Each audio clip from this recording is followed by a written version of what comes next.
Tutu, que fue Premio Nobel de la Paz. Colaboró en el gobierno de Mandela, fue presidente de la Comisión de la Verdad y Reconciliación, que hubo después de que fue electo Mandela, que tenía la idea pues, de que el país como estaba, con tanta violencia que había habido y con tanto rencor que había guardado, tenía que tener un proceso de búsqueda de la verdad y reconciliación entre las personas de ese país. Entonces quiero compartirles con ustedes esta historia. Dice, el 27 de abril de 1994, el día que habíamos estado esperando durante tantos años, el día por el cual la lucha contra el apartheid había comenzado, por el que tantos de los nuestros fueron atacados con gas lacrimógeno, mordidos por perros de la policía, heridos con látigos y garrotes, por el que muchos fueron detenidos, torturados y proscriptos, por el que muchos más fueron hechos prisioneros, sentenciados a muerte, el día por el cual fueron al exilio, finalmente ha llegado. Es el día en el que podremos votar por primera vez en una elección democrática en la tierra en la que nacimos. Tuve que esperar cumplir 62 años de edad antes de poder votar. Nelson Mandela esperó hasta los 76. Esto era lo que iba a pasar ese día, 27 de abril de 1994. El aire estaba electrizado por la excitación, la expectativa y la ansiedad, incluso por el temor. Sí, temor de que aquellos en el ala derecha que habían prometido interrumpir ese día de gran importancia pudiera tener éxito en sus perversas conspiraciones. Estábamos emocionados y atemorizados. Por la ansiedad, tenía un nudo en la boca del estómago. Oramos con fervor para que Dios bendijera nuestra tierra y frustrara las maquinaciones de los hijos de la oscuridad. El momento por el cual había esperado tanto tiempo llegó. Doblé la papeleta de votación y emití mi voto. Vaya, grité, yupi, me sentía aturdido. Era como enamorarse. El cielo se veía azul y más bello. Miré a las personas con una nueva luz. Eran hermosos, estaban transfigurados. Yo también estaba cambiado. Era como un sueño. Uno tenía miedo de que alguien lo despertase a la pesadilla que era la dura realidad del apartheid. Alguien, refiriéndose a esta irreal cualidad, le había dicho a su esposa, «Querida, no me despiertes. Me gusta este sueño». Fue un espectáculo sorprendente. Personas de todas las razas hacían fila juntas, quizá por primera vez en sus vidas. Los profesionales, las empleadas domésticas, las personas de limpieza y sus patronas, todas estaban paradas allí en esas filas serpenteantes que lentamente los llevaban hacia el cuarto oscuro. Lo que podría haber sido un desastre resultó una bendición. Esas largas horas nos ayudaron a nosotros, los sudafricanos, a encontrarnos los unos a los otros. Las personas compartían periódicos, emparedados, sombrillas y hasta las vendas comenzaron a caérseles de los ojos. Los sudafricanos encontraron a sus semejantes sudafricanos. Se dieron cuenta de aquello que nos había causado tanto dolor decirles, que ellos compartían una humanidad común, que la raza, la etnia, el color de la piel realmente eran cosas irrelevantes. Ellos no descubrieron un mestizo, un negro, un indígena, un blanco. No, ellos encontraron seres humanos semejantes a ellos. Qué profundo descubrimiento científico que los negros, los mestizos y los indígenas eran de hecho seres humanos que tenían las mismas preocupaciones, ansiedades y aspiraciones. En cualquier parte, las elecciones son acontecimientos políticos seculares. Las nuestras fueron mucho más que eso, mucho, mucho más. Fue una verdadera experiencia espiritual. Como estar en la cima de la montaña. Una persona negra entraba al cuarto oscuro siendo una persona y salía del otro lado como una persona nueva, transformada. Entró abrumada por la angustia y la carga de la opresión, con el recuerdo de haber sido tratada como basura, carcomida en su interior por un ácido corrosivo. Reapareció como alguien nuevo. «Soy libre», dijo al alejarse con la cabeza erguida, los hombros derechos y un caminar ligero. La persona blanca entró al cuarto oscuro agobiada por la carga de la culpa de haber disfrutado los frutos de la opresión y la injusticia. Salió de allí como un ser nuevo. El hombre blanco también exclamó, «La carga ha sido levantada de mis hombros, soy libre, transformado, soy una nueva persona». Caminó erguido con la cabeza en alto y los hombros derechos. Entonces, bueno, eso sucedió en Sudáfrica en 1994. Si regresamos ahora a nuestro país en ese año, terminaba la presidencia de Carlos Salinas de Gortari. 6 años antes la elección no había sido como esta elección. Hubo un proceso en el cual el día del conteo de votos, pues iba aventajando Cuauhtémoc Cárdenas, de repente se cae el sistema y cuando vuelve, pues ya estaba arriba Carlos Salinas de Gortari. Entonces, regresando ahora a nuestro tiempo, al 2018, Pues quizá lo que asociamos con las elecciones, pues más bien pensamos en compra de votos, en manipulación, en mentiras, en pues todas estas cuestiones, el uso faccioso de ciertas instituciones, el papel de los tribunales electorales que avalan trampas, etc. Pero bueno, este año habrá elecciones federales en el que se elegirán presidente, senadores, diputados y otros cargos locales. Y pues como estas elecciones, todo el tiempo tenemos elecciones en la vida, elegimos qué nos vamos a poner de ropa, qué vamos a comer. Hay otras más trascendentes tal vez, como qué vamos a estudiar, a qué vamos a dedicar nuestras vidas. Y en ese sentido invitamos a Alberto Barajas y a Antonio Helguera y a Pedro Miguel, que todavía no está con nosotros, para platicar de este tema. En cierto sentido, la mayoría de las elecciones que tomamos en la vida, las decisiones, son históricas porque van definiendo nuestro caminar por esta vida. En particular, en estas elecciones federales de este año, queríamos platicar con los ponentes, bueno, qué hay de histórico en estas elecciones, qué alternativas tenemos y que nos puedan ayudar a pensar qué consecuencias puede haber también de tomar una decisión u otra para que podamos tomar buenas decisiones. Entonces, pues les agradecemos por acompañarnos para llevar a cabo esta plática.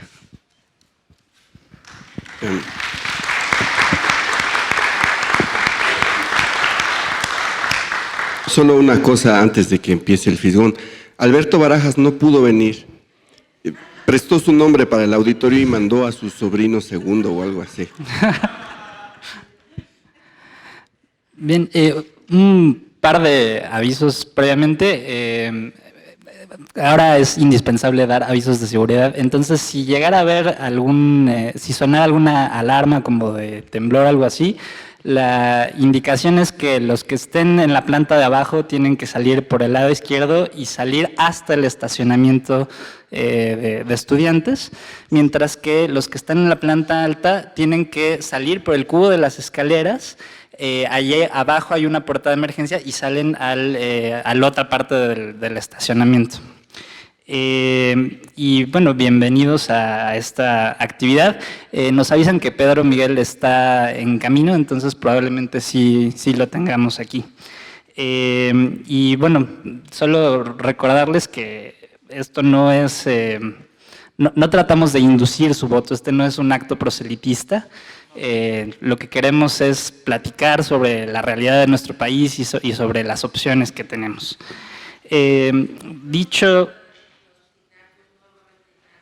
Desafortunadamente no tenemos tinacos ni tarjetas rosas. No nos alcanzó el presupuesto.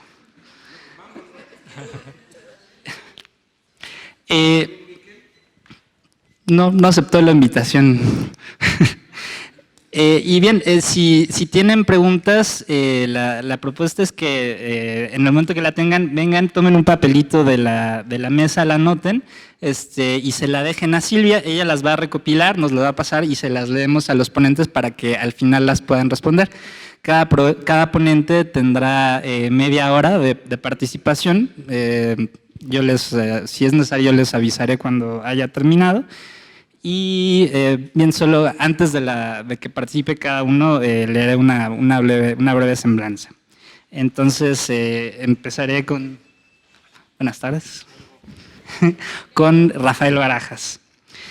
Rafael Barajas Durán, nuestro entrañable fisgón, nació en la Ciudad de México hace algunos ayeres. Rafael es caricaturista, artista plástico, escritor e ilustrador de libros para niños, curador de exposiciones del Museo El Estanquillo, además de activista político y padre de familia.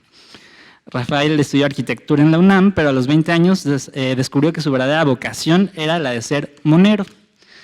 Son innumerables las revistas en las que ha colaborado. Citemos al menos los periódicos 1+1 y La Jornada, las revistas Nexos, La Garrapata, El Chahuiztle, del que fue fundador, y El Chamuco y los Hijos del Averno. ¿Quién no se ha regocijado con las aventuras del sargento Mike Goodness y el cabo Chocorrol o la Beba Toloache? bruja graduada en las academias Patrulla, que nos explica sobre asuntos tan peliagudos como el narcotráfico o la polaca a la mexicana. De 1984 a la fecha se ha dedicado a la investigación de la libertad de expresión en la caricatura en México, específicamente la historia de la caricatura política del siglo XIX. Ha publicado más de 20 libros, algunos en solitario y otros en conjunto con otros moneros como Helguera y Hernández. En ellos mezcla el humor negro con la tragicomedia mexicana, pues, como él mismo dice, es la única manera de enfrentar la realidad. Algunos títulos de su autoría: Sobras escogidas, Me lleva el TLC, Cómo la hacen de Pemex, Narcotráfico para inocentes, El narco en México y quién los usa, Felipe de Jesús el Pequeño o La raíz nazi del PAN, de los más recientes. Por su actividad periodística y moneril, ha sido galardonado con premios como el Premio Manuel Buendía de Periodismo Joven en el 87, el Premio Constantino Escalante en 1996 por el Club de Periodistas, el Premio Nacional de Periodismo en 1999, la beca Guggenheim entre 2002 y 2003 y la Catrina en la FIL de Guadalajara en 2010. Por último, no sobra decir que caracterizan a El Fisgón su profundo sentido del humor, su generosidad y sencillez y su amor por los amigos y por este país. Y le cedo la palabra.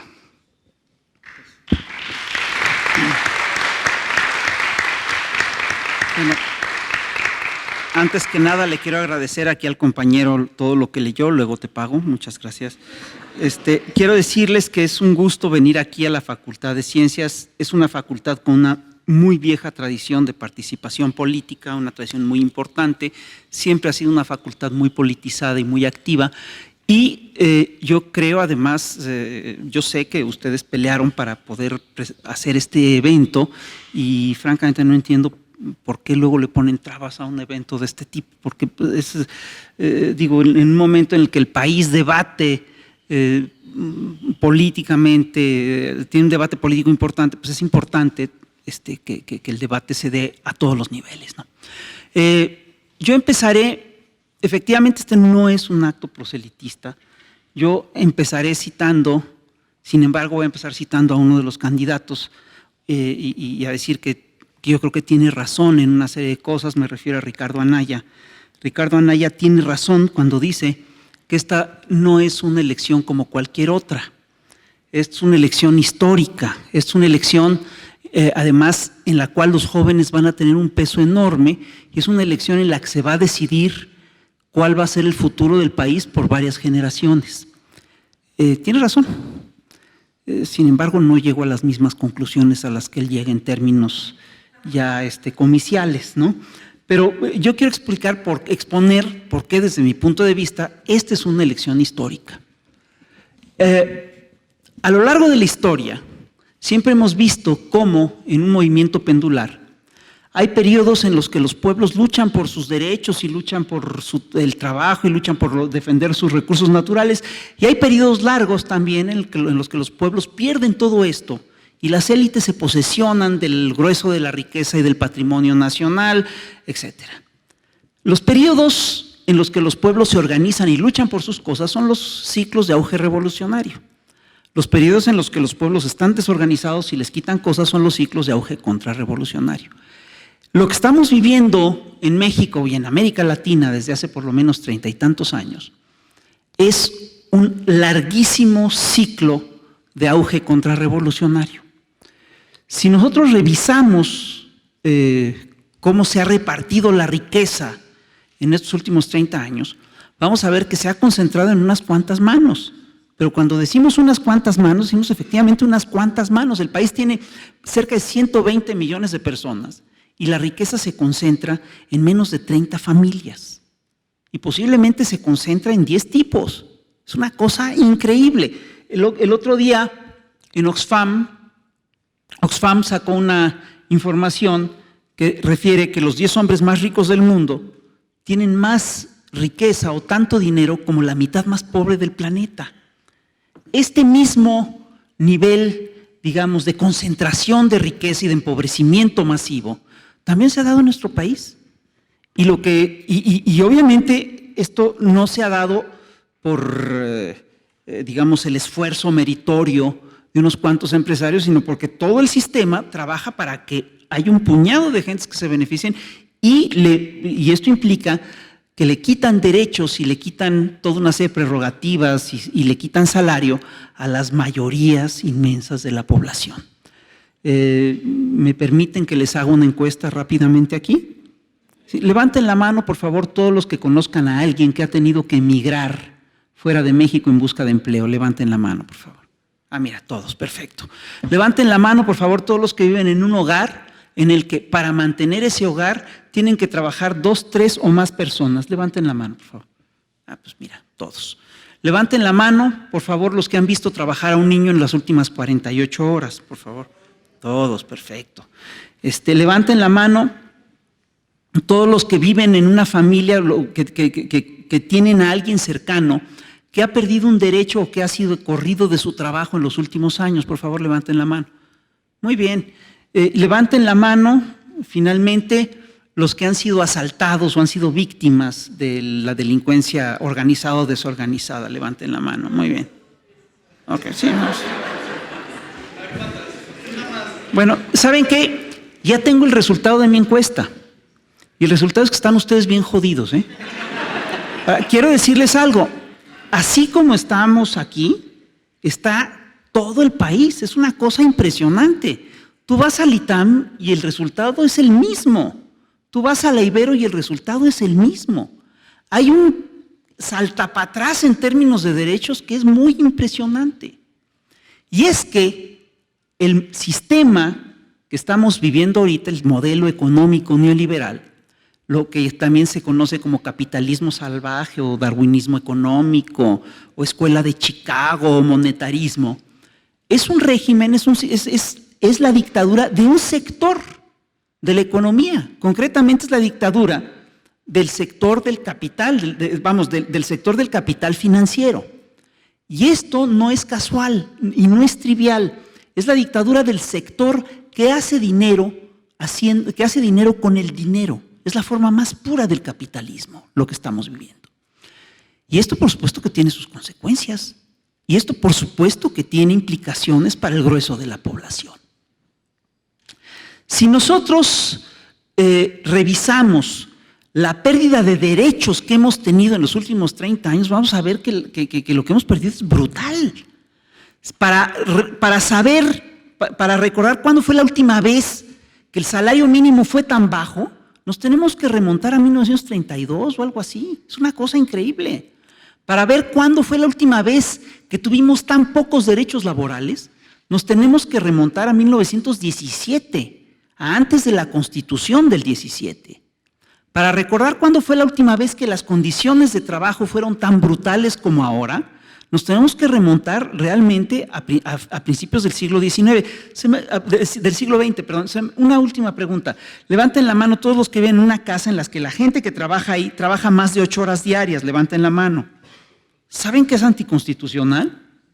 Es una barbaridad. Es decir, hemos perdido una cantidad de derechos brutales, una cantidad brutal de derechos. Y obviamente esto es parte del modelo. Esta pérdida de derechos es una de las cosas que hace el modelo. Todo el modelo está hecho para favorecer a una pequeñísima élite. Y ahora, quiero decirles algo. Este modelo económico no funciona nada más en México. Es global. Funciona en absolutamente todo el planeta.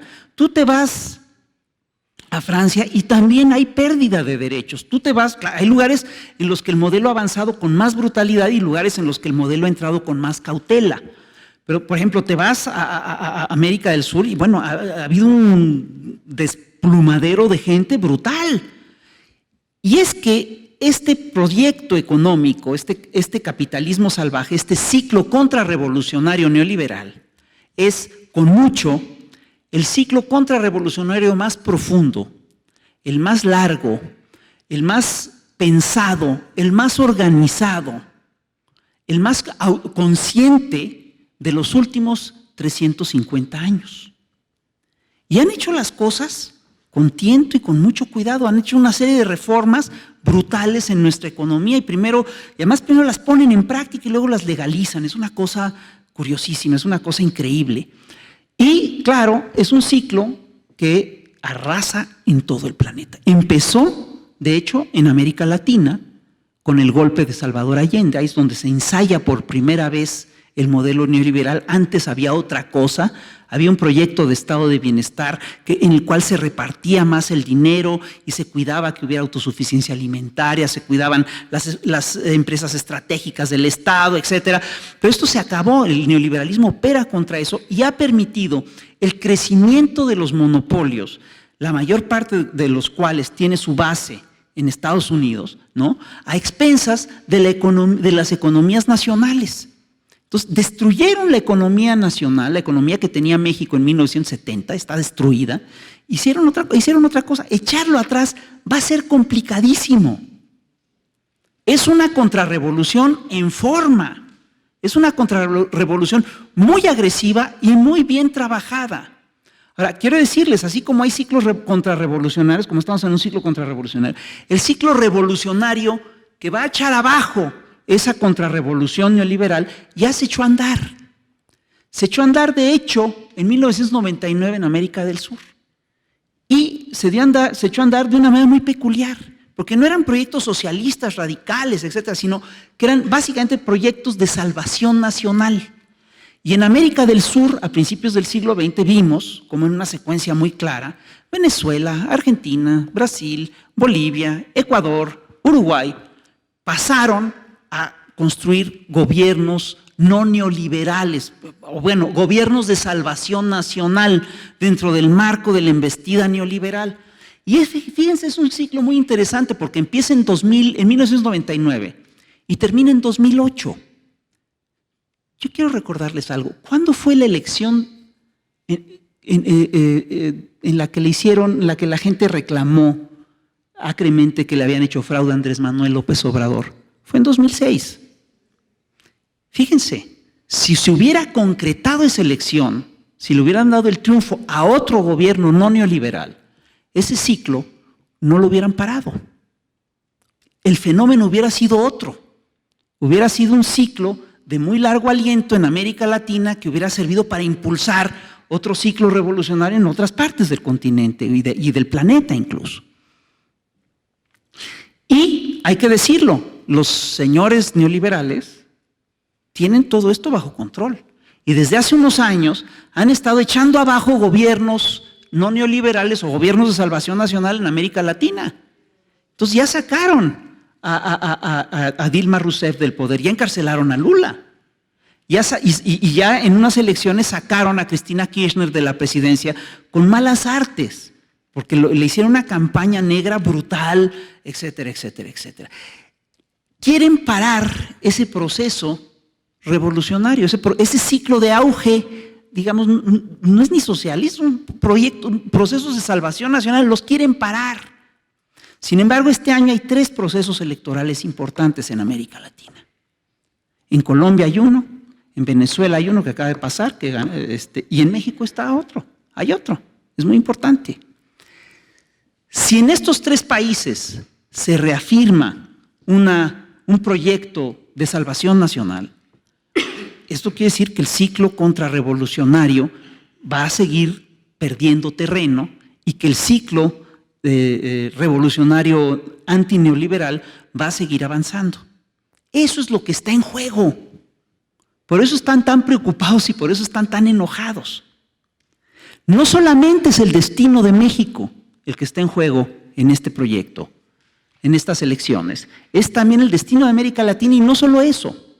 En los últimos 30 años, el gran proyecto económico neoliberal en México está centrado ha sido la integración del bloque de Norteamérica. Entonces, estamos muy integrados a América del Norte. Lo que pase aquí va a impactar en Estados Unidos en términos políticos. Entonces, eso es lo que está en juego también y por eso están tan asustados. No es poca cosa. Esto que estamos viviendo además es un fenómeno increíble. Es decir, yo sí estoy viendo las encuestas, estoy viendo cómo funciona la población, cómo está reaccionando la población en la campaña. Y quiero decirles algo, esto no es una elección convencional. Esto en realidad es una insurrección popular. Lo que estamos viviendo es una forma pacífica de protesta y de insurrección. Y quiero decirles una última cosa. El modelo neoliberal, al imponerse, impulsó la idea de que ellos en realidad lo que estaban haciendo era impulsar la democracia.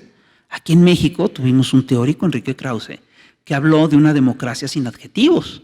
Sin embargo, Enrique Krause no defiende una democracia sin adjetivos. Ha solapado varios fraudes electorales. Es increíble.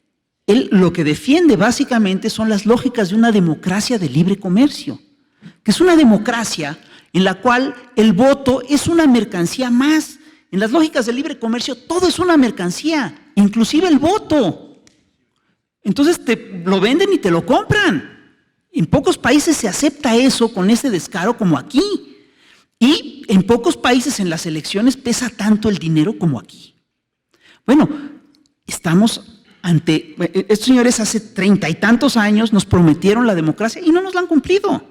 Nos han impuesto una democracia de libre comercio en la que el dinero domina. Y yo estoy convencido de que mucha gente nos compramos el boleto de la democracia. Si en estas elecciones nos hacen fraude, pues esta fue la última elección democrática en la que mucha gente va a creer. El debate después del 2 de julio, si hay fraude, no va a ser, bueno, cómo defendemos el voto o cómo defendemos tal cosa en las urnas. No, el debate va a ser, bueno, ¿y cómo sacamos a estos cuates de aquí? Y eso ya es otra historia. Entonces, es la última. Primero, sí está en juego no solo el destino de México y el destino de varias generaciones. Está en juego el destino de América Latina y posiblemente el destino de Estados Unidos y posiblemente el destino del planeta. Digo, no estoy exagerando. No es poca cosa lo que estamos viviendo. Está en juego también la paz social, es decir, es la última alternativa que tenemos, la última opción que tenemos para darle una salida pacífica y realmente democrática a este proceso. Y también está el juego, y con esto voy a terminar, su futuro. Porque así como vimos, como les platicamos en un principio, cómo nos han ido quitando derechos, estos señores están en una crisis brutal. Les van a seguir quitando derechos a ustedes. Y les voy a decir algo, cuando yo salí de la universidad, hace ya muchos años, yo salí y encontré trabajo fácilmente y el trabajo no era mal pagado. Era como de 2 salarios mínimos, pero era un buen trabajo. Y yo con eso podía vivir. Ustedes no tienen esa opción ahorita. ¿Cómo carajo se la piensan abrir? Si permanece el mismo modelo, no la van a tener. No van a tener ni trabajo y si lo encuentran, no van a tener un trabajo bien remunerado y mucho menos con vacaciones y salarios, horas extras y demás. Está en juego su futuro. Si lo quieren cambiar, si lo queremos cambiar, pues hay que apretar para buscar un cambio que realmente implique detener la voracidad del régimen neoliberal, porque la otra cosa es que el modelo está en una crisis profunda. Y es un modelo muy agresivo, que no solamente ha devastado regiones económicas enteras, ha sumergido a millones en la miseria, sino que, y ustedes lo saben, los que están en la Facultad de Ciencias, lo deben saber mejor que nadie, es un modelo tan voraz que incluso está amenazando con acabar con este planeta como hábitat para el ser humano. Es una brutalidad. Eso tenemos que pararlo. Ya tenemos ese nivel de conciencia. Ya la gente se dio cuenta de que esto no es vivible y de que no es aceptable.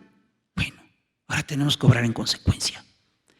Y estas elecciones, por eso, como bien dice Ricardo Anaya, son muy importantes.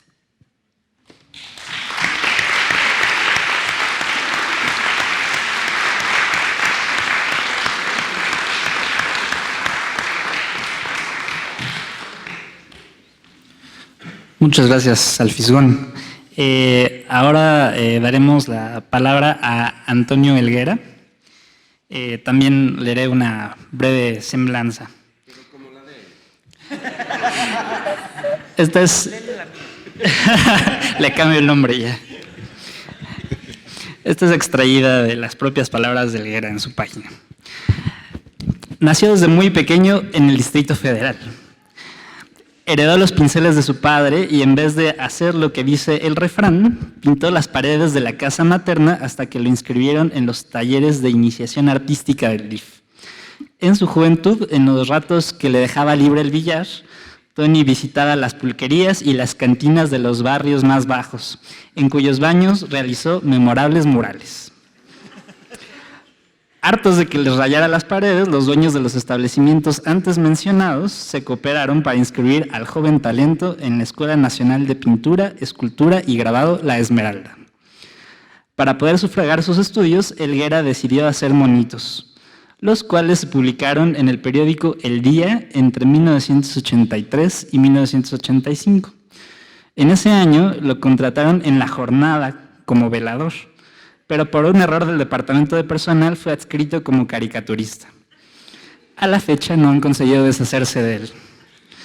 Ha colaborado también en la revista Siempre y actualmente colabora en la revista Proceso, haciendo la sección Mono Sapiens con Hernández.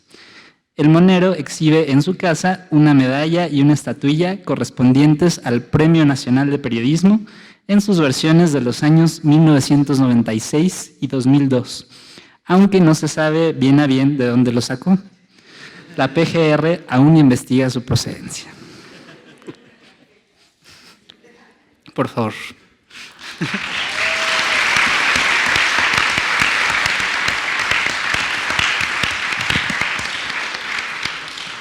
Yo sé que sí aplauden. Hola, buenas tardes. Cuando me invitaron a venir hoy, acepté con gusto porque obviamente imaginé que iba a haber mucha gente joven aquí. Y es que bueno, ya de unos años para acá yo estoy rodeado de gente mayorcita. No, lo digo en serio porque hay algo que me llama mucho la atención y así como el Fisgón hizo su encuesta, yo quiero preguntarles algo. En este proceso electoral, como en el pasado hemos visto la clásica campaña de desprestigio y de ataques dirigida siempre contra la misma persona, ¿no? Entonces ya saben quién, ¿no?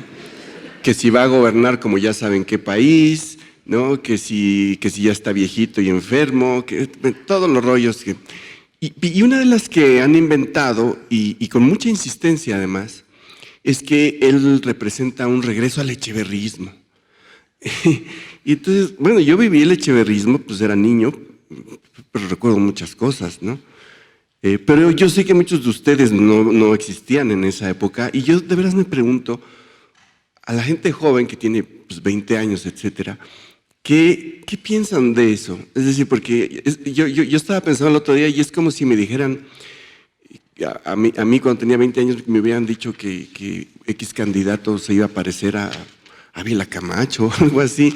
O sea, algo muy extraño y muy lejano, ¿no? Porque cuando eres joven pues, se ve mucho más largo el tiempo. Pero de veras, ¿alguien aquí quiere decirme, alguien joven, qué piensan cuando hacen esa comparación con Echeverría? Lo pregunto en serio porque quiero saber hasta dónde cala esa pregunta que desde luego tiene mala fe. ¿Alguien quiere decirme? ¿O de plano les da mucha hueva? Es la cosa. Fíjate, Echeverría no fue un buen presidente, eso es un hecho.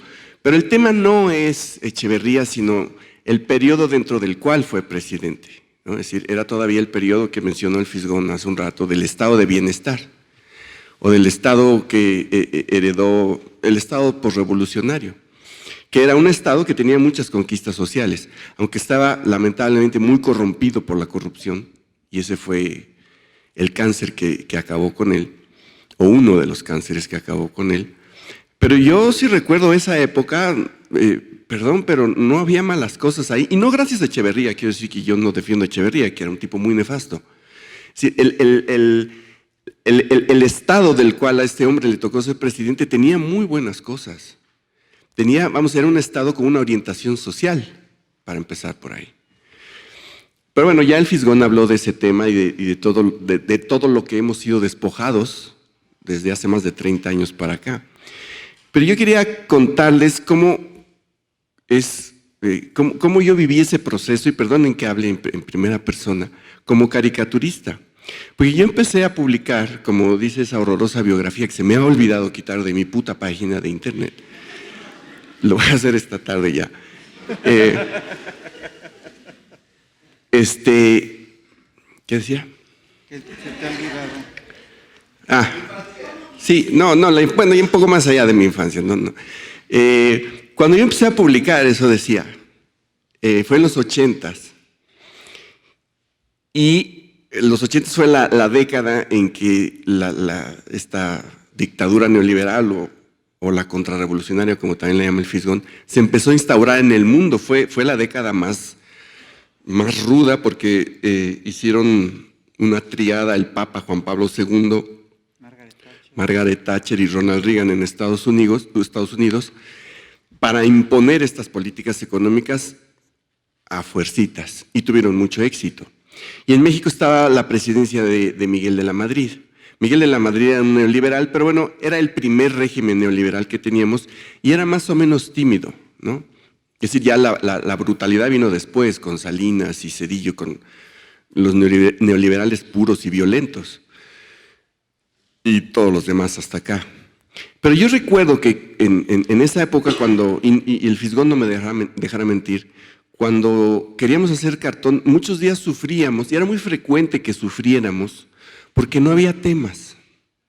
Es decir, había una serie de temas generales, que ya sabíamos que el salario está muy bajo, porque siempre los salarios han sido un asco, no como ahora, ¿eh?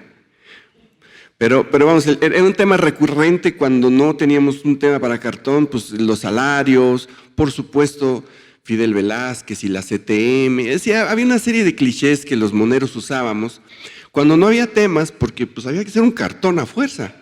Entonces, a veces, y era con mucha frecuencia, todas las semanas o casi todas las semanas sufríamos para hacer un cartón, porque había pocos temas.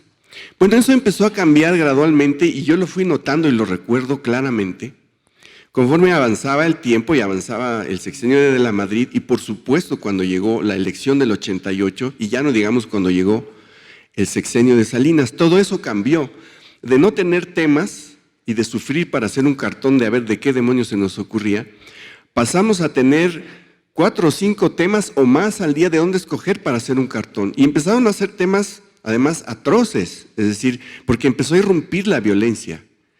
Empezó la violencia política, empezaron los asesinatos políticos, empezó el narcotráfico a meterse en el país, empezaron las ejecuciones. Esa violencia se desencadenó con los asesinatos de Colosio, con el asesinato del Cardenal en Guadalajara, el asesinato de Ruiz Massieu, empezaron los secuestros.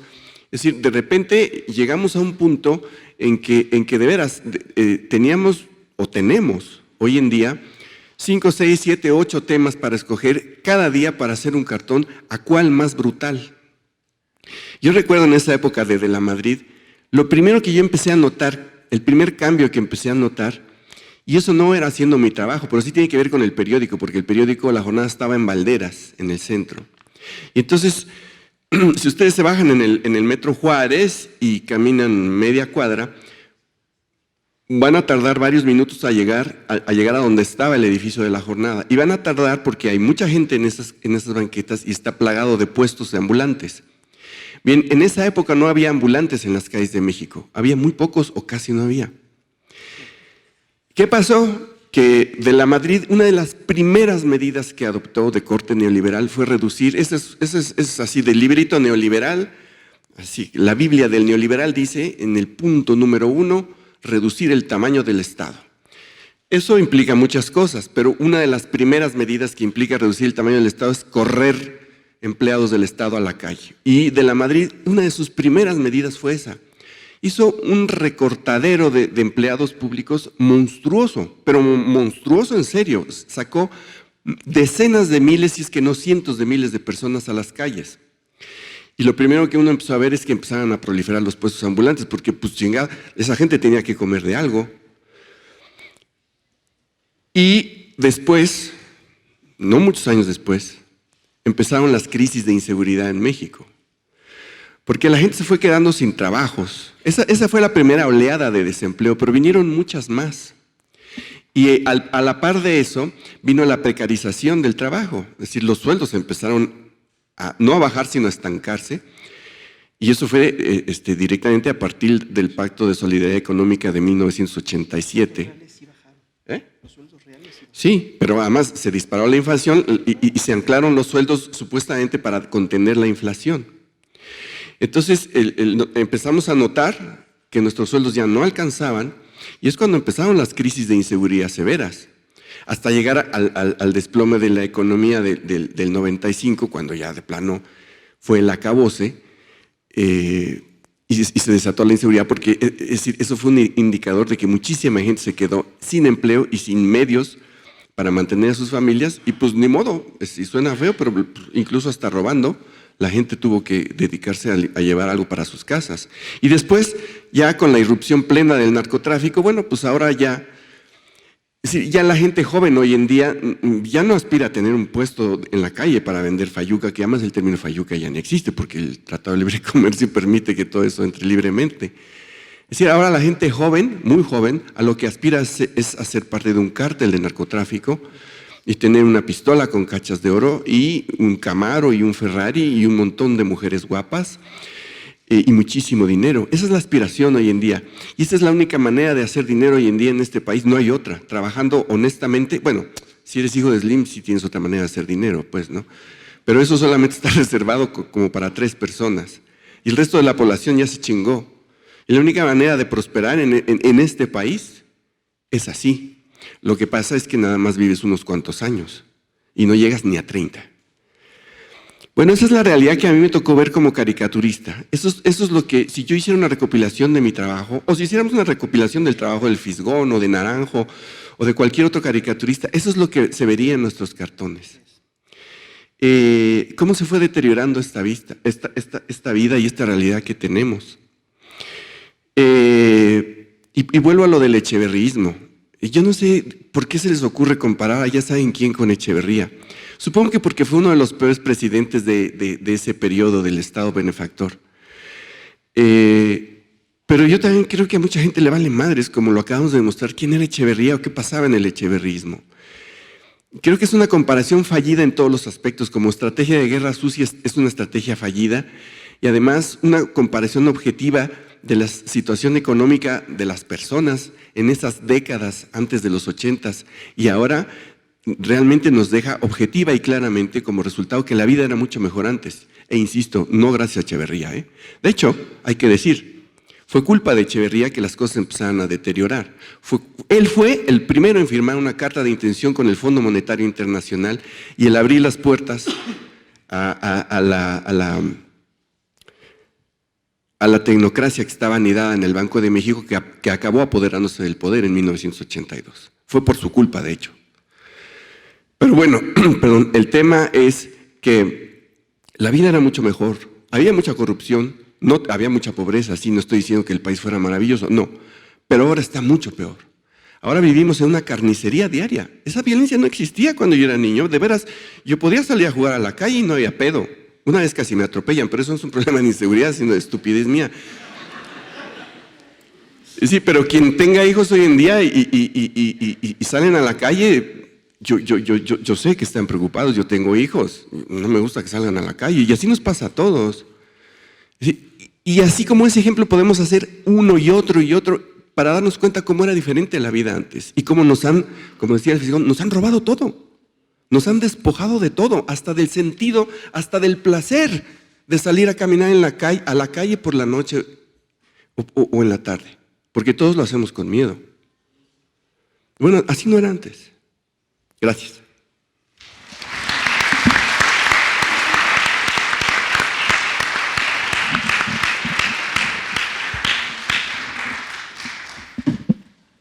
Bueno, es el turno de Pedro Miguel. Queremos platicarles un poquito de él. Él nació en... dice que no, pero hay que seguir un poco el protocolo.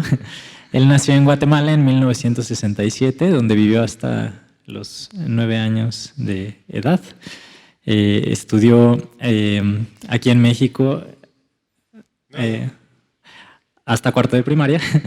En Guatemala estudió la secundaria y tiene algunos estudios también como de nivel superior, 2 semestres de lengua francesa, 1 de arquitectura, 3 de antropología. Sin embargo, pues la mayor parte de su formación tiene que ver con su oficio, el oficio de escribir, que en algún momento decía las primeras experiencias de escribir era escribir ajeno, como las mujeres que lavan ajeno, él decía que escribía ajeno. Y eso le abrió las puertas en algún momento a ciertos medios. Por ejemplo, trabajó en el periódico El Día, de redactor de información internacional. También participó en el... Ah, que ahí conoció a Helguera. Bueno, se fueron encontrando, ¿no?, en diferentes espacios. También participó en el 1+1, en un suplemento de historietas que se llamaba El Más o Menos. También participó en La Jornada desde sus inicios, donde su primer trabajo fue como editorialista. Ha participado también en proyectos que integran a distintos periódicos y medios informativos. Uno llamado World Mailer, donde participaban periódicos como El País y La Jornada. También más recientemente, aunque ya hace algunos años, en Ciberoamérica, que era un espacio donde se buscaba integrar información de América Latina. También él ha incursionado en los medios virtuales. Por ejemplo, tenía un suplemento que se llamaba Virtualia, que era un suplemento de cibercultura. Y recientemente participa en el periódico La Jornada con su columna Navegaciones, que ha recibido mucho reconocimiento. Y también participa como colaborador en el Chamuco. Y bueno, es muy activo en Internet. Actualmente también pues, participa mucho en Twitter, por ejemplo. Entonces, bueno, le pedimos que nos platique un poquito de lo que tiene preparado para nosotros.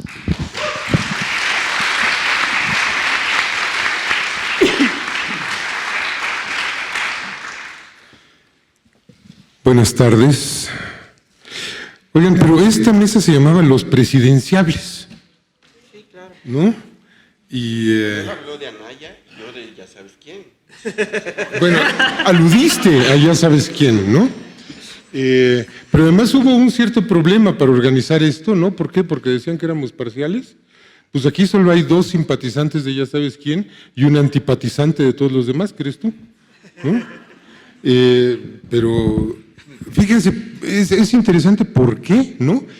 Y es interesante por qué se acaba de hacer aquí, bueno, en varias universidades, pero aquí también yo vi los resultados aquí de un simulacro electoral, voto universitario 2018, y uno de los candidatos sacó aquí como el 70% de los votos, ¿no? Un poco más, ¿no? No, pues creo que fue el Bronco, mano. Había unos comentarios en Twitter que decían que estaban muy preocupados y decían, pero ¿qué hemos hecho mal para que haya en la Facultad de Ciencias de la UNAM 3 personas que votan por el Bronco? O sea, el país está muy mal, ¿no? Esto es grave, ¿no? Y para qué decir que había, creo que como 100 que votaban por Anaya, ¿no? Bueno, es una catástrofe. Bueno, por eso es histórica la elección. Porque, pues no sé, a lo mejor trataron de invitar a gente que estuviera más de acuerdo con alguno de los otros candidatos y no le encontraron o no quisieron. Y si hubieran querido, el problema es que no tienen mucho que decir, como lo vimos ayer quienes nos aventamos el debate. ¿Cómo se llega a esto? ¿Cómo se llega a esta división tan tajante en donde 4 aparentes propuestas políticas se reducen a 2? O sea, ya sabes quién y los demás. Porque ese es el hecho. Es decir, habría habido pluralismo, ¿de acuerdo? ¿No? Estaríamos viviendo otra confrontación entre Andrés Manuel y Calderón, ¿no? Pues sí, pero bueno, parece que ella, no sé, algo le pasó. El hecho es que tenemos una división muy tajante y muy clara del espectro político entre 2 opciones. Una que es Andrés Manuel y otra que es los demás. ¿Qué representan estos demás? Bueno, representan un proyecto que ha sido reseñado por el FIS, que ha sido testimoniado por Helguera, y que es un proyecto que arranca en los años 80 del siglo pasado y que consistió básicamente en una integración supeditada de México a la economía de Estados Unidos. El neoliberalismo en México quiso decir exactamente eso, es decir, México se va a integrar a la economía de Estados Unidos. Estaban de moda entonces los procesos de formación de bloques regionales, se estaba construyendo la Unión Europea, se estaba construyendo el Mercosur, y claro, pues América del Norte tenía que tener su bloque, solo que, a diferencia de la Unión Europea, en donde se buscó una compatibilidad de las economías en términos de homogeneizarlas y de reducir las desigualdades entre una y otra, en México se buscó, entre México y Estados Unidos, lo que se buscó fue la especialización de las economías, es decir, Estados Unidos iba a poner la tecnología, los capitales, y nosotros íbamos a poner la mano de obra. Y nos convertimos en un país exportador de carne humana. Este fue el modelo. ¿Qué teníamos que exportar? Pues población. No, todavía los aguacates no. Eso viene después. Básicamente nuestro producto de exportación, el petróleo era del Estado, o sea que no contaba. El turismo era chiquito, las drogas eran muy poquitas y básicamente pues era mota y goma de opio. No había ahí mucho de dónde echar mano, pero la población pues era un gran recurso y empezamos a exportar población masivamente, y para exportar población masivamente hubo que devaluar a la población. Este proceso de congelación salarial que han platicado nuestros compañeros, es una forma de devaluación de la población, de hacer que la población sea competitiva en los mercados mundiales de carne humana, para que la podamos vender. ¿Cómo la abaratamos? ¿Cómo la devaluamos? Pues le quitamos salario, le quitamos prestaciones, le quitamos derechos y le quitamos valores agregados como la educación, como la salud, como los servicios, como las conquistas laborales, etcétera, para poder venderla al mejor postor en los mercados mundiales. Eso ha regido la economía mexicana en las últimas 3 décadas. Y eso explica cosas tan terribles como los feminicidios de Ciudad Juárez. Esos feminicidios prefiguraron la ola de violencia que hoy se padece en todo el territorio nacional y por toda la población. ¿Por qué? Porque el proceso de devaluación era tan bárbaro que allí, en las zonas fronterizas, en los infiernos maquiladores de la frontera norte, de Ciudad Juárez, de Tijuana, se concentró la población más devaluada del país, más que los indígenas. ¿Quién era? Pues era el conjunto de mujeres migrantes, interiores en su mayoría, separadas de su entorno social, de su tejido social, sin ninguna garantía laboral, que llegaban a trabajar a las maquiladoras. Ese es el perfil victimológico. Hubo muchas más después, pero ahí había un repositorio de población sacrificable. ¿Por qué las empezaron a matar? Pues porque se podía matarlas sin que pasara nada. ¿Qué procuraduría iba a invertir los 80,000 pesos que cuesta una investigación criminológica en esclarecer la muerte de una mujer que valía 2,000 pesos mensuales? Y si se fijan, hay un patrón de los feminicidios que va bajando. ¿Saben por dónde? Por la columna vertebral de los parques industriales. Y se va extendiendo, y se va extendiendo, y está en las zonas de reciente urbanización. en los parques industriales de Querétaro, de Hidalgo, del Estado de México, y va bajando. Y después lo que tenemos es una eclosión de violencia generalizada porque tenemos un superávit de población sacrificable. Y después se inventa un negocio aún más perverso, si cabe, que el de vender carne humana viva, que es el de usar la carne humana como un valor agregado para otra mercancía, que es la droga. Es decir, el diferencial entre el precio de un gramo de cocaína en el Suchiate y ese mismo gramo de cocaína en el Río Bravo es de 400%, o sea, el gramo de cocaína adquiere valor, multiplica su valor por 4 en el tránsito del territorio nacional. ¿Por qué? ¿Por la gasolina? Pues no. O sea, ¿cuánto cuesta producir un gramo de cocaína para empezar? El costo de producción neto.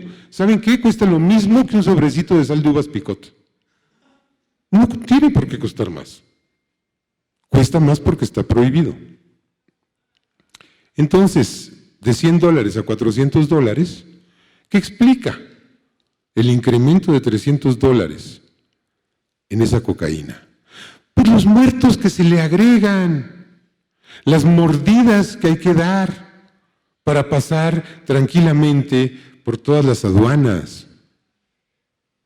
Los contadores, los médicos, los actuarios, los gestores, los abogados, los muerteros, los militares, los músicos, los policías, los políticos, los alcaldes, los diputados, los regidores. Ese es el modelo de negocio. Y lamentablemente tenemos un modelo de negocio que es la primera fuente de divisas del país, ya rebasa a las remesas. Desde luego rebasa las exportaciones petroleras, porque además pues esas pues ya ni nos tocan, ¿no? Esas ya ni llegan, esos dólares ya ni llegan a México. Este modelo requiere una estructura política para sostenerse basada en pactos, basada en una simulación de democracia. Y esa simulación de democracia se llama alternancia. Es la alternancia que hace que en el año 2000 llegue un panista a la presidencia de la República. Y esa alternancia se pacta desde antes, con Salinas, desde el 88, y se va conformando el PRIAN. Se necesita cumplir con el expediente de elecciones formalmente democráticas. No importa que hagan fraude, pero tiene que haber la apariencia de una democracia. Se necesita un pacto implícito que defienda la corrupción. Sí. Perdón la interrupción. Se necesita que haya elecciones y no importa que haya un fraude, porque para eso está una élite intelectual que va a lavar la cara de ese régimen. Ahí está Krause y en su época estaba Octavio Paz y muchos otros, que como dice Fabricio Mejía, para ellos, lo recuerda Fabricio Mejía en el caso de Salinas, para ellos lo importante de Salinas no era cómo llegó al poder, sino su desempeño. ¿Te acuerdas de eso? Perdón. Por supuesto. Entonces, esta conformación de esta escenografía democrática requiere acuerdos básicos. Y esos acuerdos básicos pasan por no tocar el modelo económico de integración supeditada a la economía de Estados Unidos, de una nueva corrupción, porque sí es cierto que en tiempos de Echeverría, Helguera, había corrupción, pero era una corrupción bien distinta, fíjate, era una corrupción que requería no notarse, es decir, tenía que estar escondida, porque si se notaba te cachaban, y el siguiente presidente tenía que encontrar chivos expiatorios y Díaz Serrano se iba al bote, o el Negro Durazo, o algo así. Es decir, tenía que ser una corrupción individual, discreta, y no se podía notar. Hoy en día tenemos una corrupción industrial que se nota en el porcentaje de la población viviendo en pobreza, porque se chingan la lana. Es así de simple, no hay escuelas, no hay hospitales, no hay dinero para atender a la población, pues porque se roban el dinero. Porque la estafa maestra, ¿cuánto fue? 2.800 millones de pesos, porque Aurelio Nuño se gastó 1.900 millones de pesos promoviendo la reforma educativa y las escuelas siguen siendo de palitos. Ese es el grado de la corrupción. ¿Se han fijado cómo de 6 meses a la fecha Miguel Ángel Mancera llenó de postecitos la ciudad? Y en todas las esquinas puso postecitos, unos postecitos que no sirven para maldita la cosa, que estorban y que ya están todos rotos porque ya todo el mundo se fue a partir la madre a esos postecitos. Hay unos que tienen lucecita y son bien chaparritos, hay otros que son unos tubos blancos cortados, hay de toda clase. Y en las entradas de Viaducto, y en las entradas de Periférico, y en la Condesa, y en la Roma, y en Insurgentes, y en todas las esquinas se están poniendo postecitos. Bueno, ¿quién está vendiendo postecitos? Es decir, la corrupción actual, su requisito es que se note. Y sí, se nota. Por supuesto que se nota. Vean la industria de la construcción. ¿Cuánto cuesta un departamento nuevo en una colonia que antes era de clase media, en un edificio nuevo? 4, 5, 6, 7 millones de pesos. Y surgen como champiñones bajo la lluvia. ¿Quién tiene ese dinero? ¿Dónde está ese mercado? Aquí están pasando cosas muy raras. Tiene que haber un pacto que encubra la corrupción, que proteja la corrupción.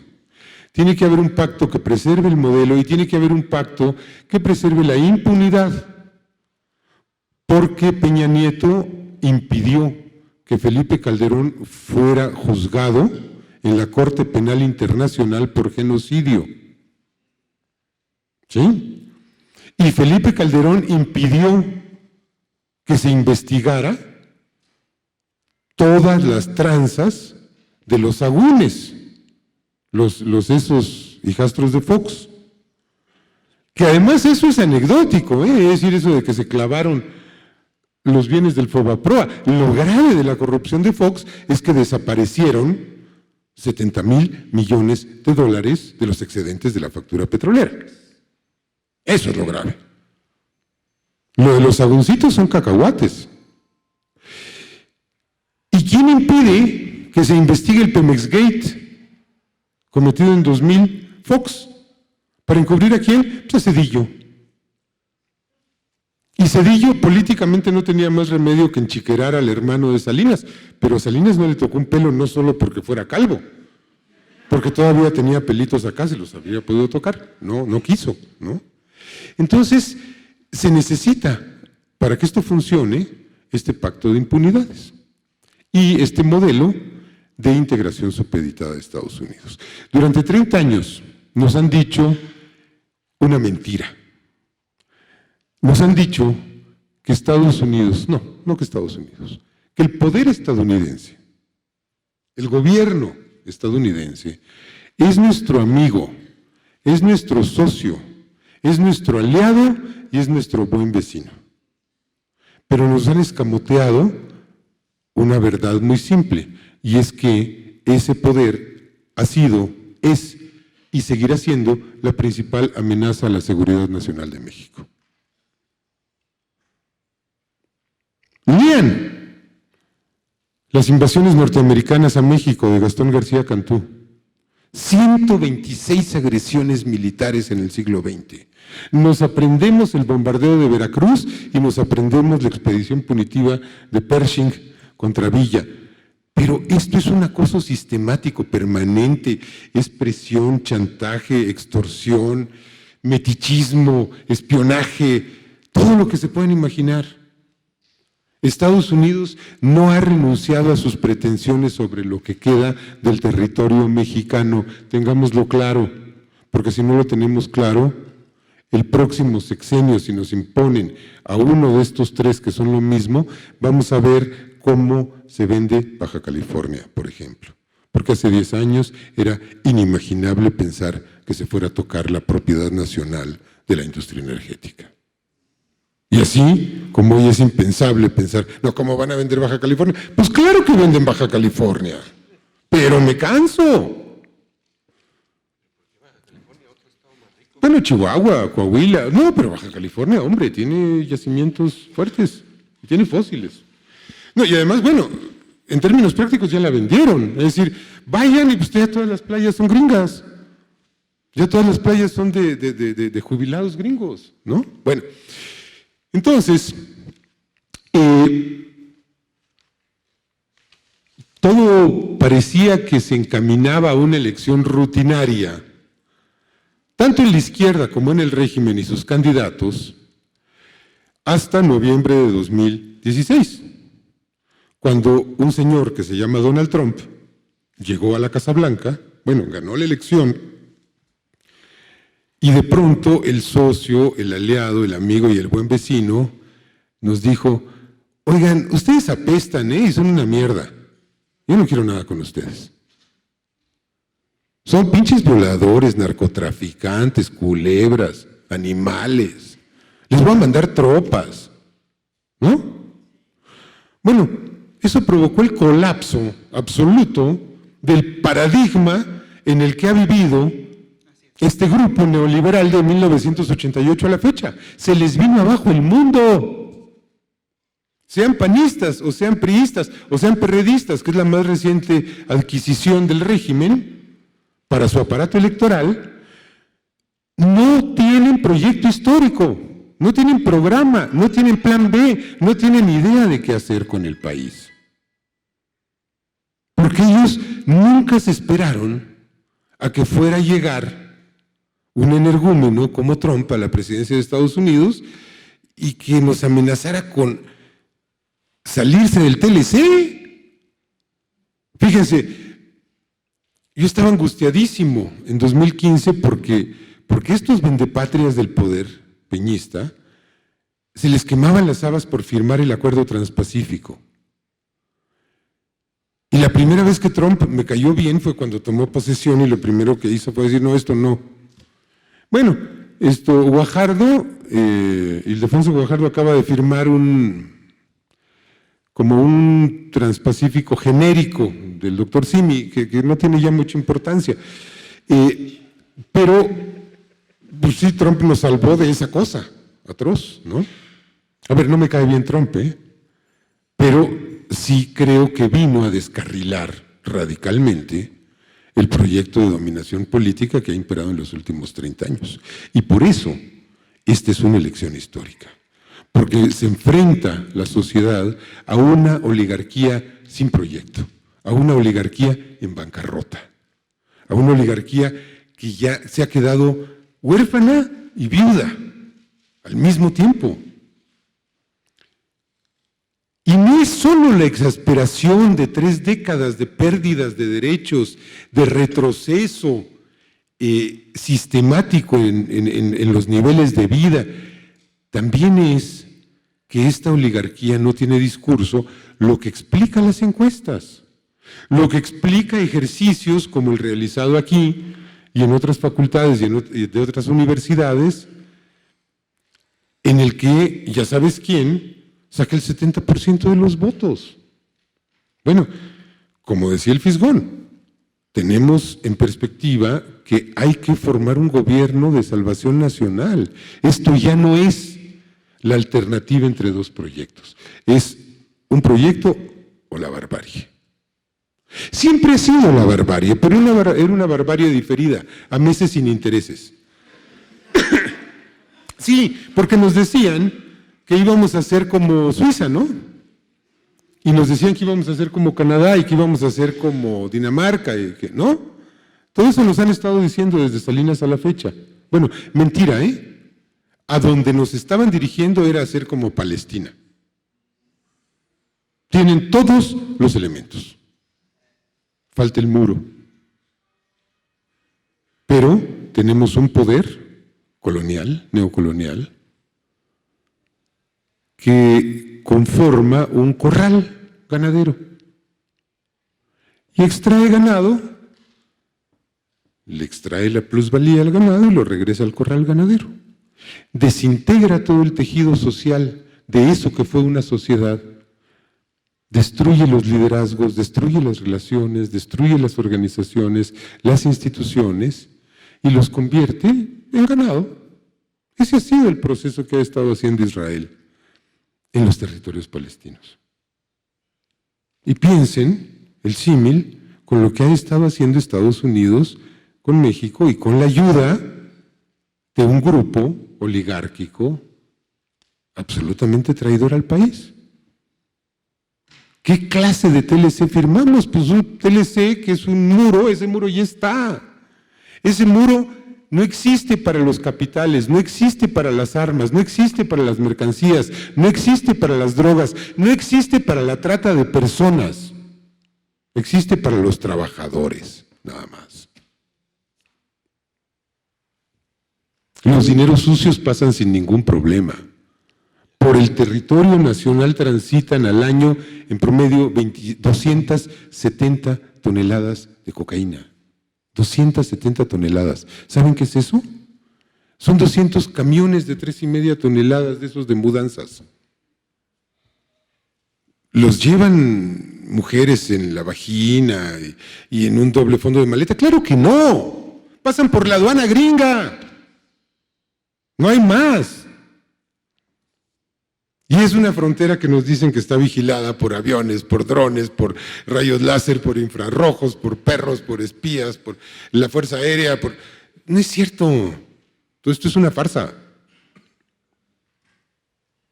Nosotros ponemos los muertos. Y ellos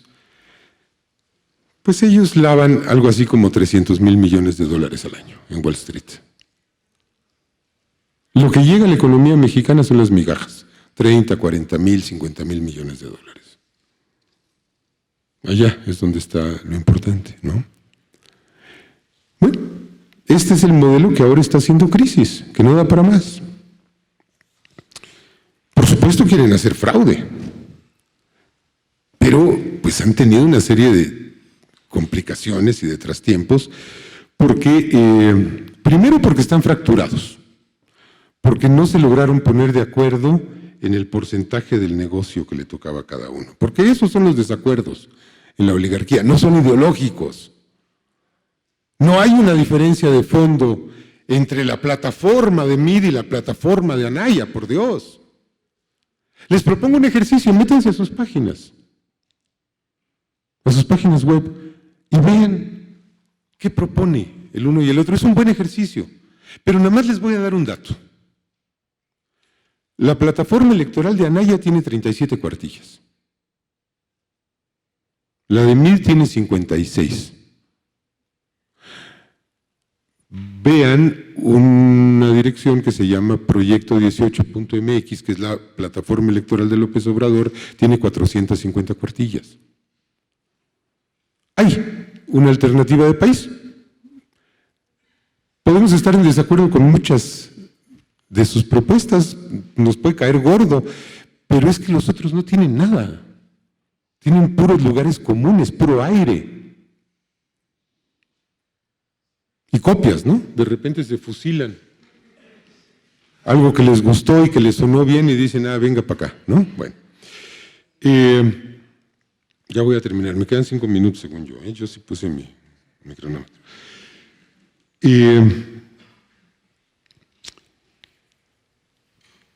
Esto explica también la metamorfosis ocurrida en el proyecto de Morena y de López Obrador entre 2016 y 2017. Porque en 2016 lo que se había propuesto en los documentos del partido Morena era una suerte de frente popular, es decir, no se puede con los partidos del régimen. Hay que hacer una política de alianzas orientada a los movimientos populares, a las causas sociales, a las luchas de abajo, y con esos hacer un frente electoral. Pero la llegada de Trump a la presidencia altera radicalmente todo, es decir, de pronto ya no es el Frente Popular lo que se necesita, un frente progresista, que busque restablecer algunos de los derechos perdidos, ir avanzando en la recuperación de la soberanía nacional. No, se necesita, antes que nada, unidad nacional, porque hay que enfrentar nada menos que a Estados Unidos. Desde luego no se trata de enfrentarlo militarmente, pues eso, o sea, por ahí no va, evidentemente, pero lo tenemos que enfrentar de alguna manera. ¿Cómo lo enfrentó el PRI del desarrollo estabilizador durante 50 años, 60 años? Pues a punto de diplomacia. Mal, bien, dicen que Díaz Ordaz y Echeverría eran agentes de la CIA. No sé si eran o no, pero lo cierto es que contuvieron a Estados Unidos. ¿Y cómo lo contuvieron? Con diplomacia. ¿Y en qué estaba fundamentada esa diplomacia? En un pacto social. Había un acuerdo nacional en torno a eso. Ese acuerdo está roto. Lo rompió el neoliberalismo oligárquico y corrupto y hay que crear uno nuevo. Y entonces ya no se puede pensar solo en conformar un frente progresista. Se tiene que formar un frente nacional y jalar a la mayor cantidad de gente posible. Y yo he visto como mucha gente escandalizada por esa política de alianzas y algunos se desmayan y otros vomitan, ¿no? Y otros tienen convulsiones cuando se van enterando de con quiénes se está aliando López Obrador. Nada más que miren, aquí el problema es que el país tiene que convivir consigo mismo. El país es como el tránsito, o sea, los ciclistas odian a los automovilistas odian a los microbuseros odian a los taxistas odian a los Uber, ¿no? Y entonces, y todos ellos odian a los peatones, ¿no? Y entonces decimos, bueno, a ver, que ganen los motociclistas, por ejemplo, y que maten a todos los otros, ¿no? Y una ciudad de motociclistas a toda madre. O que ganen los automovilistas y maten a los ciclistas, ¿no? O algo así. Bueno, no, esto no se puede, tienen que convivir, se joden, tienen que compartir las calles y nosotros tenemos que compartir el país con gente con la que no estemos de acuerdo. Especialmente en una circunstancia de emergencia nacional como esta, que es más peligrosa que los tiempos de Santana. Porque a Santana, por lo menos Washington, no le tenía un expediente judicial como el que le tiene la Agencia Nacional de Seguridad a Peña Nieto. Aquí tenemos un problema. La debilidad de estos individuos es extrema. Si Ricardo Anaya lava dinero, Washington lo sabe y lo puede extraditar o pedir en extradición, Tenemos un problema. Si Mil toleró la estafa maestra, Estados Unidos lo sabe. Y por supuesto que Estados Unidos le tiene un file this big a Peña Nieto con toda su gestión como secretario de Finanzas del Estado de México con su tío Arturo Montiel, para empezar. Entonces, se requiere una unidad nacional. La buena noticia es que, por lo que puede verse, esa unidad nacional se ha ido forjando de manera natural y síntomas de ella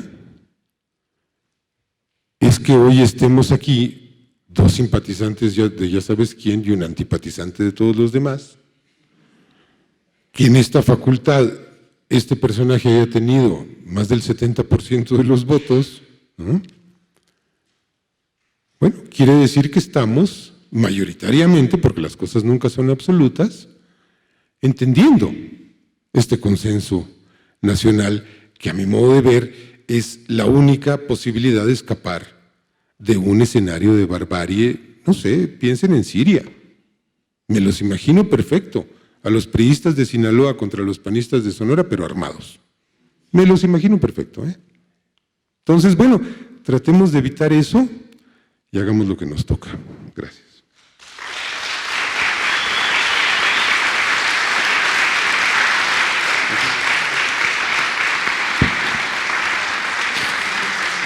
Muchas gracias a nuestros tres ponentes.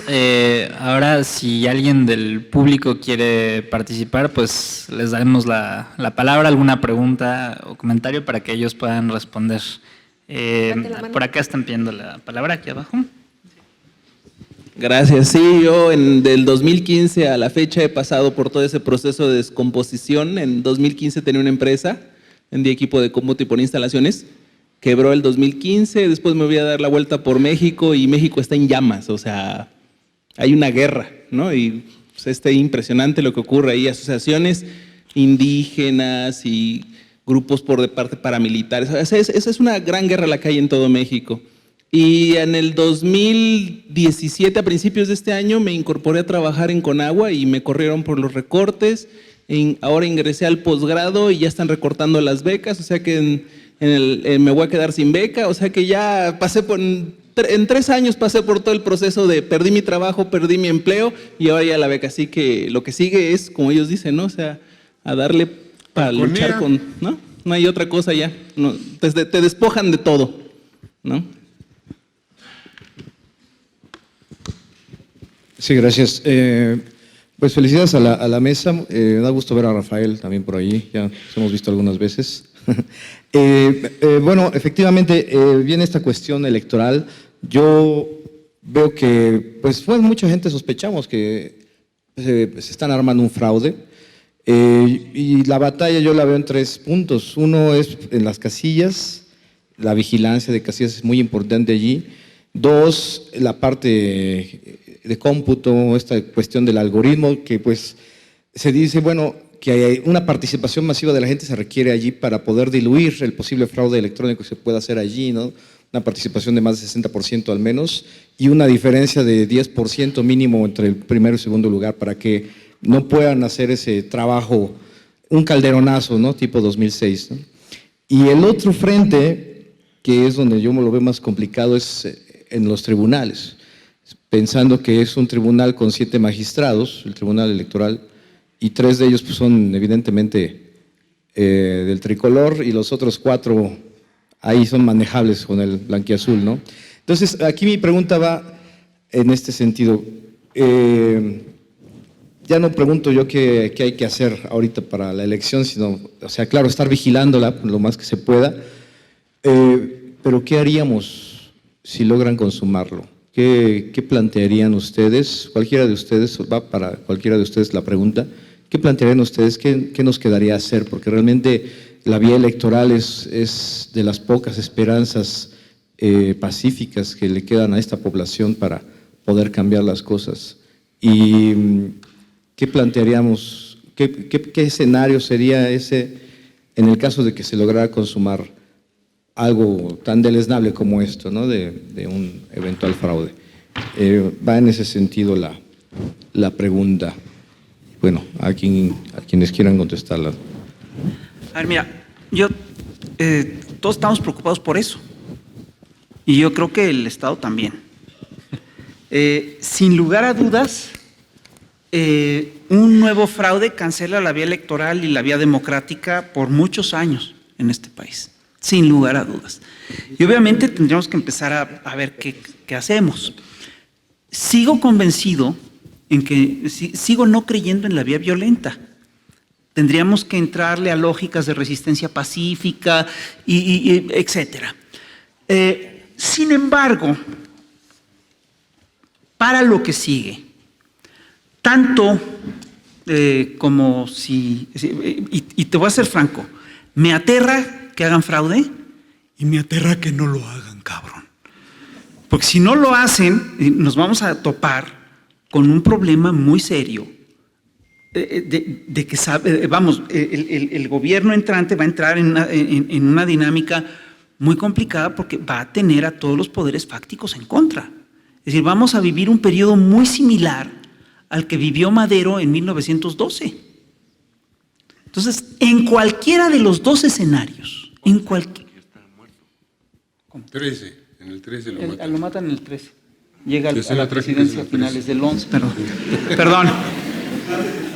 Perdón, estamos trabajando en eso. Pero el caso es este, mira, independientemente de todo lo que ocurre, sí se necesita un nivel de participación ciudadana muy alta. Y eso es lo que está en juego ahorita. Estoy convencido de que las posibilidades de acabar con el régimen tienen que ver con el que hay un nivel de hartazgo altísimo. La gente ya está hasta la madre, ya no quiere saber de estos cuates, quiere un cambio importante y está dedicada a esto. Sin embargo, todavía nos falta el nivel de organización necesario para poder, primero, consolidar el cambio y después, si se da el cambio, para poderlo mantener. Y aquí sí, perdón, les quiero hacer un planteamiento que es complicado. Si tú revisas todo lo que está pasando, es decir, todo esto no sería posible, esta posibilidad de cambio no sería posible sin el trabajo de una persona, y ya saben quién es. Es decir, ese señor se ha echado un pinche trabajo brutal y ha hecho un trabajo enorme que nosotros no hemos hecho. Sin embargo, ese trabajo sí puede permitirte cristalizar y lograr toda una serie de cosas. Sin embargo, seguimos funcionando con una sociedad poco movilizada y poco organizada. Y esto tiene que ver con el hecho de que el neoliberalismo, por lo que explicó Pedro, por lo que explicó Antonio, por lo que traté de plantear yo, el neoliberalismo lo que ha hecho es desorganizar a la gente, desorganizar a la población. Revisa, por ejemplo, cómo están los sindicatos en nuestro país. Ojo, y ahí tienen una culpa importante los propios sindicatos. Ve, por ejemplo, qué ocurrió con el sindicato de Pemex. Era un sindicato fantástico en la década de los 30 y es el que permite, entre otras cosas, la nacionalización petrolera. Y ve dónde está Romero Deschamps. ¿Qué hicieron de ese sindicato? Lo convirtieron en un centro de negocios corruptos. Es una cosa increíble. Ve, por ejemplo, el Sindicato Nacional de Trabajadores de la Educación. Ese sindicato era un sindicato muy combativo en la década de los 30 y 40, etc. Y ven que está convertido. Terminó siendo una agencia de colocaciones y una agencia y un aparato electoral al servicio del mejor postor. Es una cosa increíble. Incluso los sindicatos democráticos. Ve, por ejemplo, dónde está ahorita el Sindicato Mexicano de Electricistas. Es una cosa increíble. Es decir, hay un deterioro del tejido social, rasgaron el tejido social, desorganizaron a la población en estos 30 años y lo han hecho de manera muy efectiva. Si ahorita lo que los tiene totalmente acojonados, aparte de que ellos están a la defensiva, que no han podido armar discurso, es que la gente sí está enojada y sí está echada a andar. Le tienen pánico a la población porque saben que han hecho mal, porque las injusticias son brutales. Pero yo te voy a decir qué es lo que les permite seguir funcionando. ¿Y me permiten que les haga una última encuesta? Levanten la mano, por favor, los que están convencidos de que este modelo es lesivo para la nación. Levanten la mano. Muy bien, levanten la mano los que piensan que es muy injusto. Levanten la mano. Levanten la mano los que piensan que hay que acabar con él. Levanten la mano. Muy bien. Levanten la mano los que piensan que para acabar con él nos tenemos que organizar todos. Levanten la mano. Muy bien. Ahora levanten la mano los que ya están organizados. ¿Qué pedo? Perdóname. ¿Qué están haciendo? ¿Qué estamos haciendo? ¿Cómo chingados esperamos concretar estos cambios si estamos así desorganizados? Carajo, ni en el PRI están militando. No sé si me explico. Es decir, carajo. Es decir, están en la Facultad de Ciencias. Esta facultad fue un ejemplo de un montón de cosas. Ustedes no están organizados. Con eso están contando estos señores para hacer el fraude y para echar abajo al gobierno de ya sabes quién. Entonces, si queremos parar esto, necesitamos organizarnos. ¿Cómo? Todavía no lo sé. Hay propuestas, está Morena, está etcétera. Hay una serie. Ahorita lo que tenemos que hacer es cuidar las casillas, tenemos que democratizar el sindicato. Hay un montón de cosas que hacer. Pero la sociedad está desmovilizada. ¿Sí me explico? Entonces, la primera forma de organización, y esto hay que entenderlo, está aquí. Está en el discurso, está en el saber qué hacer. Entonces, todas estas pinches pláticas y todos estos rollos, mira, yo te voy a decir una cosa, estos rollos que nos echamos ahorita, hace 6 años no los echábamos. Ahora, tenemos una disculpa, nosotros somos moneros, no es lo que tenemos que hacer. Nos hemos metido a esto porque justamente pensamos que hay que hacerlo, ¿no? pero hay que entrarle. No sé si me explico. Entonces, ¿cómo chingados le hacemos para parar esto? Primero organícense, cabrones.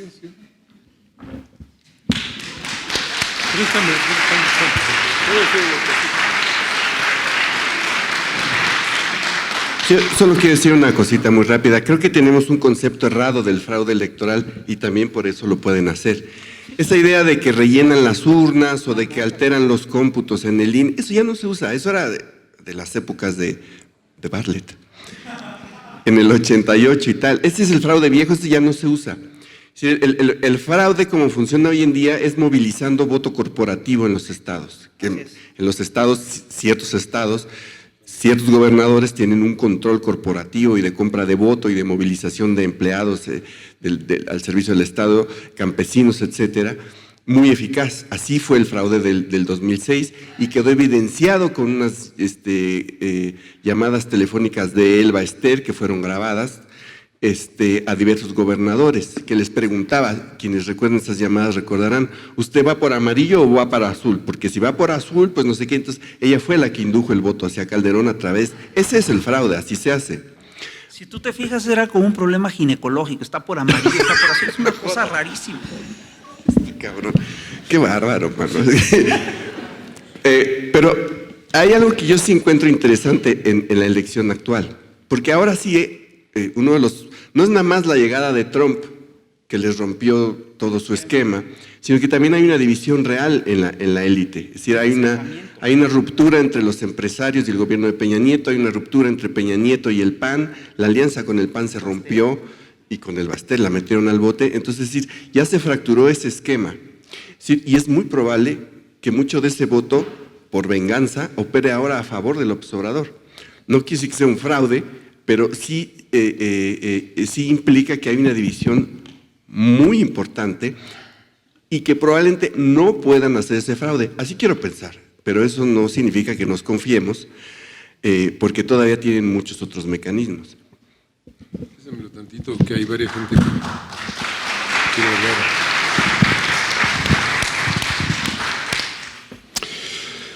Los egipcios, a principios de esta década, tomaron la Plaza Tahrir y no se movieron de allí durante 3 semanas hasta que cayó la momia egipcia que se llamaba Hosni Mubarak, ¿no?